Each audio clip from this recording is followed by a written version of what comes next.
marche contre le coup de force d'Emmanuel Macron. Plusieurs organisations et partis de gauche, dont la France Insoumise, appellent à battre le pavé ce samedi. Près de 150 rassemblements prévus à travers le pays. Une réponse au choix du président de nommer un Premier ministre de droite en la personne de Michel Barnier. Moi j'ai voté comme beaucoup de personnes pour le nouveau Front Populaire les 7 juin et 30 juin et 7 juillet. Et pour moi, normalement, le premier groupe, le plus gros bloc en fait, de députés, c'est le nouveau Front Populaire. Normalement, d'après l'usage, il doit y avoir un Premier ministre du Front Populaire, qui a mis un certain temps à sortir du chapeau, mais bon, Lucie Castet est vraiment la personne qu'il faut, qui est une dame à la fois,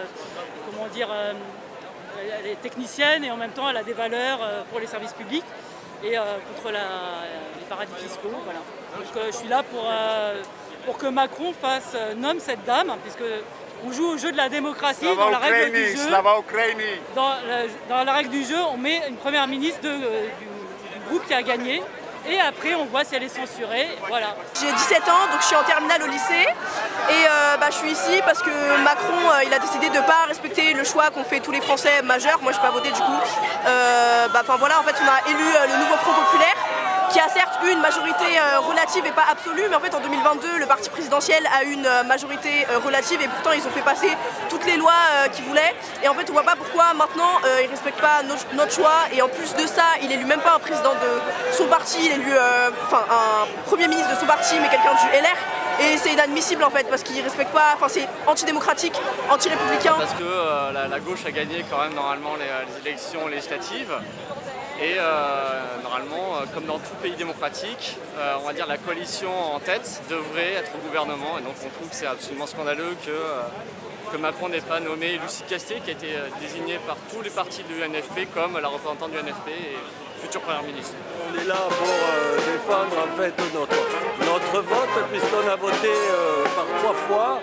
On a désapprouvé ce gouvernement et on voit qu'il va nous remettre le même Premier ministre qu'avant. De toute manière, on savait bien qu'il n'y avait rien à attendre de Macron, mais on espérait quand même qu'il tienne compte du résultat des élections. Michel Barnier à Matignon, 60 jours après le second tour des législatives, l'ex-commissaire européen, membre du parti Les Républicains, prend les rênes du gouvernement. D'où il sort? Pourquoi? On se fout de notre gueule.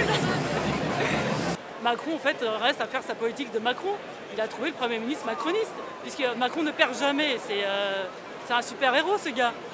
C'est un ministre qui a doublé par le RN, quoi. Je veux dire, on voit que la LR c'est vachement rapproché des thèses du RN. Ils ont repris, pour certains, ils reprennent la thèse du bon remplacement, les idées, quoi. Parce que on va pas donner un grand cas intellectuel de ce truc-là.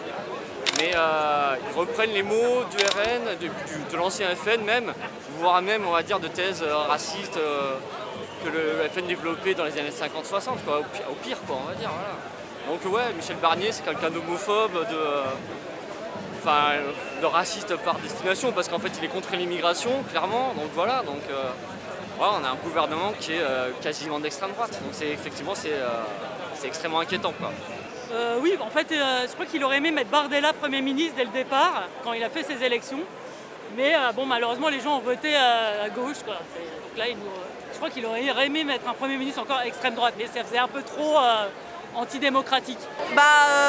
Selon moi, il est des républicains, donc c'est pas d'extrême droite, mais c'est quand même la droite. Donc en fait, ça va que faire ségréguer encore plus les minorités, que ce soit les minorités raciales, les pauvres, parce qu'en fait, déjà avec Macron, on n'était pas favorisés du tout, mais là, c'est encore plus en fait. Je veux dire, le but de la vie, c'est la mort. Alors en attendant, il faut être créatif.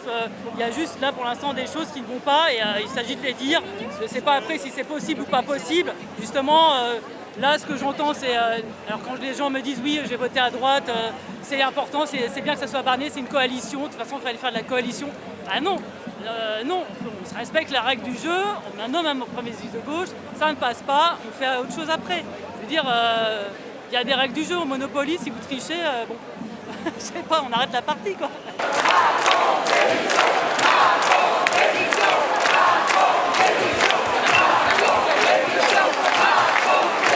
J'ai l'impression qu'on a pris une pente de politique, un peu à l'américaine, où maintenant finalement on met assez peu de sens dans la politique, je trouve, dans les élections, puisque les résultats sont pas respectés par exemple. Et Macron fait ça depuis le début, c'est que il avance petit à petit, chaque fois il avance des pions, chaque fois des digues sautent petit à petit. C'est pas toujours une énorme digue, mais c'est toujours une petite digue pour en fait faire que ça soit un peu acceptable. C'est jamais trop scandaleux par rapport à ce qui a été donné avant, mais ouais, donc chaque fois on va toujours de plus en plus loin et c'est dangereux effectivement, parce qu'on va vers où on va. En fait là ça commence tout doucement, on va voter, ça sert à rien, il est élu un Premier ministre de droite, ensuite ça va être l'extrême droite, et ça va être comme dans tout, enfin voilà, l'extrême droite et le fascisme ça commence à monter en Europe, et faut pas que ça continue, donc nous on vient ici pour que ça s'arrête, pour qu'on nous écoute, parce que même quand on va voter, on nous écoute pas en fait. Je pense que ça existait déjà avant, mais à ce point-là de mentir et que ça passe tout le temps, d'être tout le temps dans le déni, je pense qu'il va donner l'habitude à la politique en France d'être comme ça. Ça n'a pas toujours été le cas quand même. Enfin, je pense qu'il y a même avec des gouvernements de droite par le passé, j'ai l'impression qu'il y a des choses qu'ils n'osaient pas faire parce que dans la culture politique ça ne se faisait pas entre guillemets, et que maintenant avec le 49.3 par exemple ou la nomination de Barnier maintenant on se permet, Macron se permet de faire ce genre de choses alors que c'était pas envisageable par le passé. Abat la 5e République anti-ouvrière, anti-démocratique.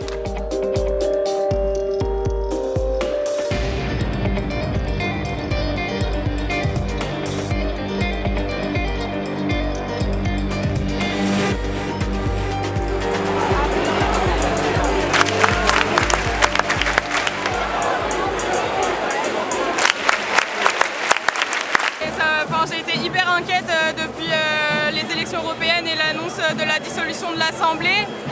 Et pour être allé tracter, essayer de convaincre des gens de voter, en fait moi ce qui me fait le plus peur au-delà de ce gouvernement qu'on va avoir là pendant 3 ans, ça va déjà être long, c'est surtout les prochaines présidentielles, parce qu'on est allé regarder les gens les droit dans les yeux, on leur a dit s'il vous plaît allez voter, on a besoin de changement, on compte sur vous, ensemble on peut faire changer les choses, et on se prend cette claque derrière. En fait plus personne va être mobilisé aux prochaines présidentielles, et là ce sera très certainement le RN et ce sera le pire du pire. Ça fait vraiment peur parce qu'en plus, en même temps, c'est vraiment la politique en fait qui est pour la droitisation. Parce que concrètement, on voit que le peuple a voté à gauche et que les gens ne sont pas forcément à droite, comme on veut bien le croire, comme font les pseudo-sondages. Alors bien sûr, la montée de l'extrême droite, vous savez que nous, à la CGT, justement, il y a une incompatibilité de fait entre appartenir à l'extrême droite et être à la CGT, puisqu'il y a des gens qui se sont fait exclure. Donc on a justement bataillé pour les élections pour faire barrage à cette extrême droite. Voilà. Macron, destitution, en fait on veut qu'il soit destitué parce que il a été réélu une 2e fois et en fait depuis 2017 il fait n'importe quoi, il fait que favoriser les grands patrons, pour les étudiants c'est n'importe quoi, même pour les Jeux Olympiques il a eu un grand rayonnement international, mais en réalité il y a eu beaucoup d'étudiants qui se sont fait expulser, et derrière voilà pour la 6e République parce qu'on veut un changement de gouvernement total en fait. Justement quand je vois tout ce monde et toute cette jeunesse, oui ça me rend assez optimiste pour la suite. En l'air, le Front National et la jeunesse. Moi, depuis que je suis petite, j'entends un peu de toute façon la gauche, elle ne pourra pas gagner tant qu'elle ne se sera pas unie. Il y a trop de discordance à gauche. En fait, là, je pense que le prochain qui me dit ça, je vais être très énervée parce que la gauche, elle s'est unie. Tant bien que mal, on a remporté ces élections, certes sans majorité absolue, mais c'était quand même une belle victoire. Et après, on se fait marcher dessus comme ça. Moi, je comprendrais les gens qui me diront à ce moment-là, en fait, j'en ai marre et je veux plus aller voter et tout ça. Mais j'ai quand même envie que les partis de gauche restent unis. Je rêve d'une candidature unique pour les prochaines présidentielles. J'ai conscience que ce sera extrêmement compliqué. Et surtout, j'ai envie de dire aux centristes et au centre-gauche de se bouger et d'arrêter de toujours compter sur nous pour les faire élire, et de aussi à leur tour se mobiliser et d'arrêter de cracher sur les partis qu'on nomme d'extrême gauche, alors que voilà. Non, je pense qu'il y a quand même une dynamique qui a été mise en place. Alors après, il faut que partout en France, les gens se parlent et évitent de se foutre sur la gueule pour, on va dire, des guerres d'ego ou alors même des guerres de chapelle, quoi. Mais tout le monde doit être prêt à travailler avec tout le monde. Et on va dire, comme diraient certains, jeter les rancœurs à la rivière. Donc je pense qu'il faut que tout le monde continue à travailler ensemble, à être dans les luttes ensemble et arriver à ne pas, on va dire, à avoir des voix trop discordantes en public, quoi. Alors la démocratie, elle est fort mise à mal depuis 7 ans quand même. Donc c'est vrai que Macron en est le premier responsable. C'est vrai qu'on appelle à voter aux élections. Ouais. Et si on élit les députés mais qu'on passe au-dessus de l'Assemblée nationale par des 49-3, ben c'est vrai que c'est pas quand même un appel à la démocratie, ce genre de choses. La France a eu su redorer son blason avec la trêve olympique, alors qu'en fait 2 semaines avant il y a eu l'extrême droite là, qui a failli passer.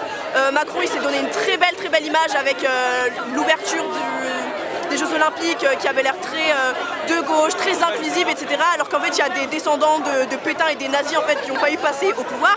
Et c'est n'importe quoi. Donc oui, la démocratie est en danger et c'est pour ça qu'il faut changer les choses maintenant en fait. Parce que si on n'agit pas maintenant, il y a déjà des choses trop graves qui sont en train de se passer et on ne peut pas laisser passer ça. J'ai l'impression qu'à chaque fois qu'il essaie d'être optimiste, il se repasse un truc. Et du coup là, j'ai l'impression que juste manifester et dire qu'on est très énervé, c'est la seule chose qu'on peut faire.